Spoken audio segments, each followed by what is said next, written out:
கடையில ஒரு டீய வாங்கி 2 போண்டா வாங்கி சாப்பிட்றதே தனி சுகம். இந்த போண்டாவ குயிக்கா எப்படி செய்றதுன்னு பார்த்தலாமா?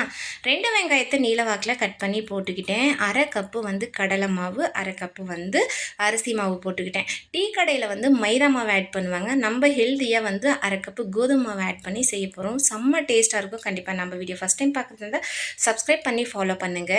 காரத்துக்கு தகுந்த மாரி 1 spoon red chilli powder, 1/2 spoon garam masala, 1/2 spoon மஞ்சத்தூள், கூடவே தேவைக்கேற்ப உப்பு, 1/4 ஸ்பூன் அளவுக்கு பேக்கிங் சோடா, தேவைக்கேற்ப கொத்தமல்லி, 1/2 ஸ்பூன் அளவுக்கு சோம்பு.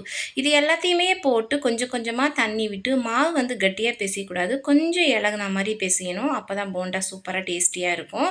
நல்லா சூடா இருக்கிற ஆயில மீடியம் சிம்ல வச்சு கையில தண்ணிய தொட்டுட்டு அதுக்கப்புறம் போண்டாவ மாரி இந்த மாரி ஷேப்ல எடுத்து போட்டு 2 பக்கமும் திருப்பி போட்டு பொரிச்சு எடுத்தீங்கன்னா, சூப்பரான டீ கடை போண்டா ரெடி ஆயிடும். கண்டிப்பா செம்ம டேஸ்ட்டா இருக்கும். ஒன்ஸ் ட்ரை பண்ணி பாருங்க. புடிச்சிருந்தா ஃப்ரெண்ட்ஸ் அண்ட் ஃபேமிலிக்கு ஷேர் பண்ணுங்க.